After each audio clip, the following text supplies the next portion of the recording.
So, the power carried, and it might be even scarier now. In hindsight, Oliveira's family being cage side for this one was not the move. Ilia didn't even have to not give him an inch. I thought that if Charles was going to win, it was going to be a long shot, and Charles had to tap at range and point fight Ilia for 5 rounds, use his length and his power and his straight punches and his teeps up the middle, but he didn't do that. Okay, he wanted to move forward, he wanted to use that classic Dubronx style, but that's just not how you're going to beat Ilia at this point in time, because he just moved forward, and at times he pushed Topuria back. And that was great. Now we know that Topuria can be pushed back. But we also now know that Topuria is lethal off the back foot. Oliveira stepped into a right hook that KO'd him. Charles did at times outmuscle him in the clinch and didn't do horribly on the ground, but he just didn't do enough. I thought that this was going to be an extended beating, where Topuria knocks him down and lets him up and knocks him down, rinse and repeat, kind of like the Gaethje fight. Nope, he only needed 1 shot.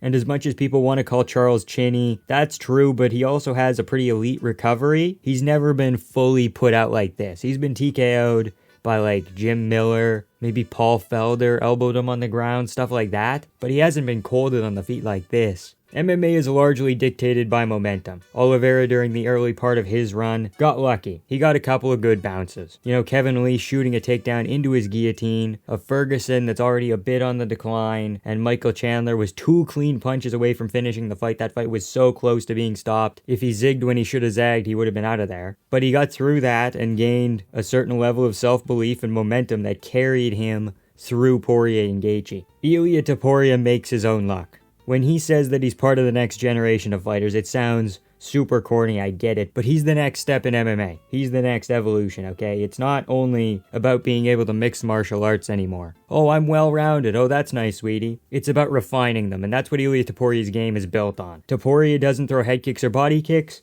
because he doesn't need to. He understands his frame and his limitations, and this is going to sound super glazy right now, but he's mastered biomechanics. You look at the way he throws punches, and it's not perfect. It's better than perfect. He's improved general punching technique. He comes in square, and then turns his body bladed just long enough to generate maximum power. But when he threw this right hand, you can also see his left hand kind of come up as a counterbalance. He's feinting and loading at the same time and punching in a way that few others punch. He cut him, wobbled him, and KO'd him in half a round. Everything Ilia threw had intent behind it, and everything he threw hurt Charles a little bit. Now, Charles did hit him back. There was a decent right hand that Charles hit him with. I believe there was also an elbow. But Topuria's chin is good enough to withstand it, which is going to be big if he wants to move up to welterweight. Those are some big boys. They hit a little bit harder than Oliveira, especially after that early scare with Jai Herbert. That was a picture-perfect head kick, flash knockdown. Now we know, oh, if Ilia Topuria sees something clean and he can take it on the chin,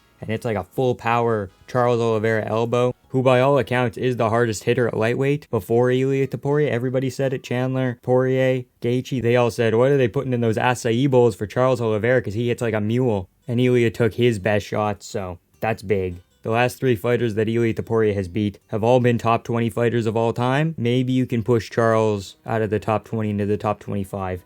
Depends. But he's left them all like this, staring up at the lights, being cradled by the ref because they're concerned for their well-being. All 3 of these opponents have had their eyes rolled into the back of their head in some of the most violent knockouts we've ever seen. Even if these fighters are a little bit compromised, like Volk coming back down off a horrible head kick loss. Holloway cutting back down to 45. Even though he didn't bulk up to 155, when he beat Gaethje, he was basically a 145er who just didn't cut as much weight. He bulked up a little bit, but he didn't commit to fully putting on 10 solid pounds of muscle. And now Oliveira, who's been on a bit of a skid recently, even though these aren't the prime versions of these fighters, they are still elite and still phenomenal and still better than their entire divisions. He's not prime Volk, but he's still the best fighter down there. Multiple things can be true at once, and it's the way that he's doing it here. If you kind of forget, just the name value that all the guys bring, it's the most violent 3-fight win streak. This, or maybe like Ngannou with JDS, Jairzinho, Rosenstrike, and Stipe, the way he beat all 3 of them was very violent as well, but kind of similar ways that Ilia is beating people in a way that heavyweights would beat people. Putting them out cold, rolling their eyes into the back of their head, that kind of thing is super impressive. And he's beaten them all in 22-ish minutes? And that's all it took for him to beat some of the greatest fighters of the early 2020s. Quickly, we're going to touch on Charles, and then we're going to go right back to Topuria in a second here, but I don't know where he goes from here. I guess you could have him go up to 170. People have been talking about that. I just don't think he'd be quite big enough. What's he going to do? He hasn't beaten JDM. He'll beat Covington. But do we really want Oliveira around if he's only going to be a top 10 welterweight? Really, who cares at that point? I'd rather he retire. He should have retired tonight. He has nothing left to prove. He's made a ton of money. He's one of the 25 greatest fighters of all time, pushing into that 20 range. Maybe the Holloway rematch? Dan Hooker, Paddy Pimblett? That's not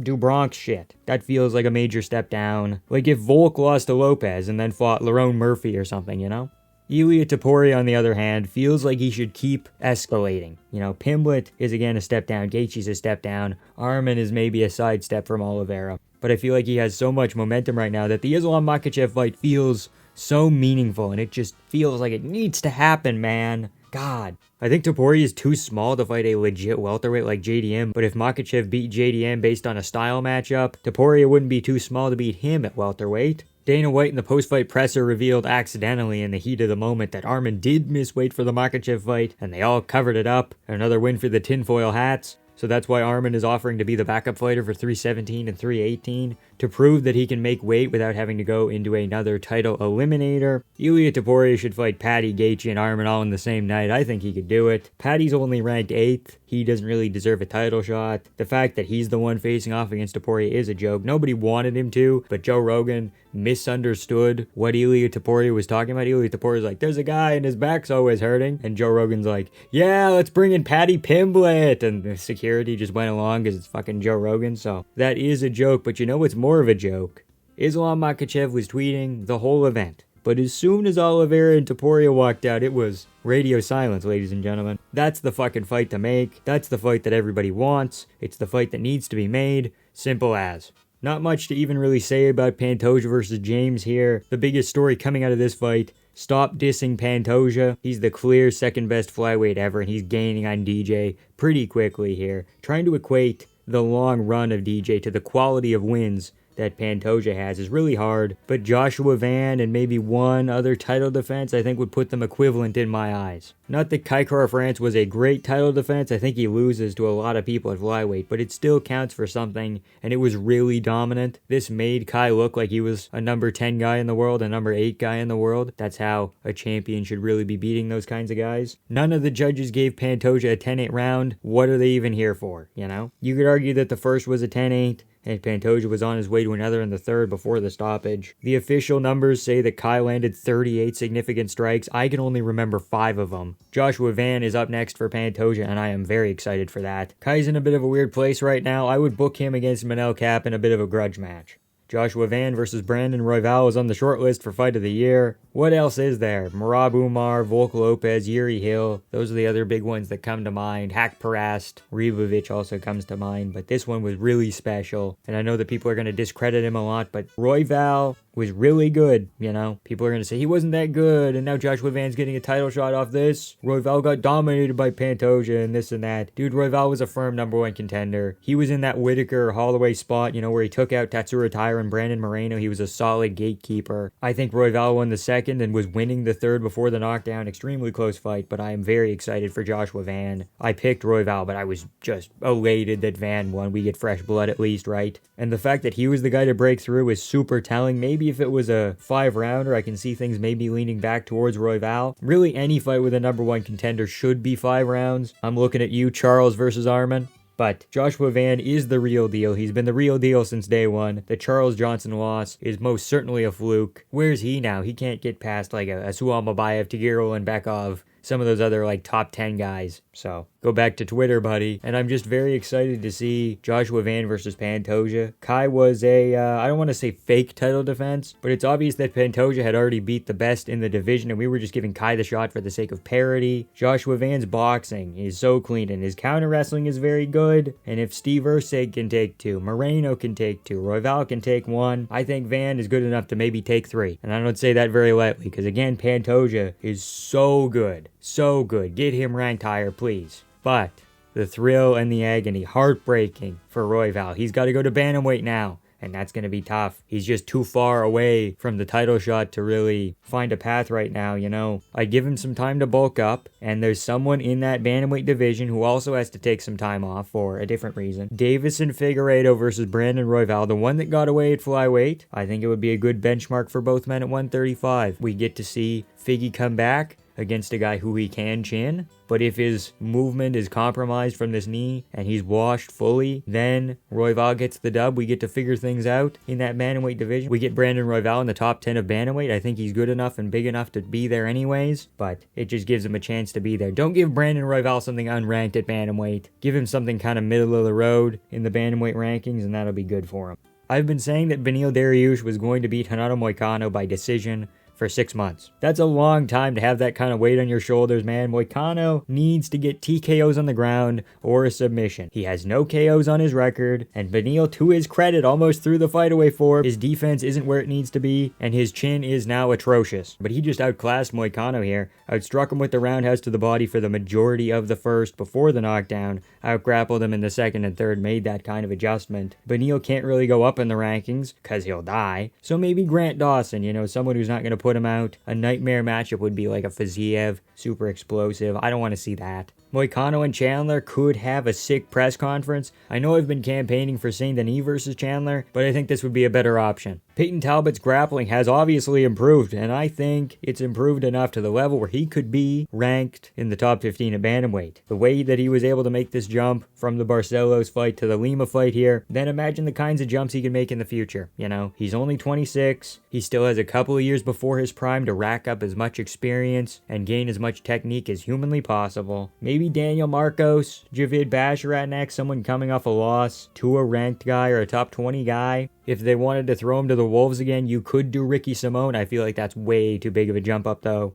I don't think Lima lost too much stock here. Again, it's all fight IQ issues with him. I think he won that second round. He was winning exchanges here and there, and he was in the fight. But give him a layup next, because he's been always pretty fun to watch. Match him up with somebody else fun to watch, who's kind of old, over the hill. You can build some name value for the next generation. Give him Davy Grant. He got a fight canceled, I believe, a couple months ago, and now he's been kind of just sitting out waiting for an opponent. I'd like to see that fight. The main card is over and done with. It's time for the prelim lightning round. 1 sentence each. Let's get to it. Murder! Delgado didn't get a performance bonus for a 26-second knee KO. I was going to make an ice joke, but this push is cold enough. Terrence McKinney, the forever prospect. Jacoby Smith shouldn't have struggled that much. Denise could barely beat a guy with 10 days notice and the nickname Goozy. Overall, I went 7-4 on the card. I got both title fights correct, though. I said Topuria by 4th round KO and Pantoja by 4th round sub. Something about that 4th round was really speaking to me. I don't know why. I also don't know why I thought Topuria Charles was going to go that long. It didn't even go 4 minutes, let alone 4 rounds. One of the greatest cards I've ever witnessed live. Phenomenal energy from the live chat as well. Shout out to you boys. Event of the year so far for me. I think 311 and 314 are both very good as well.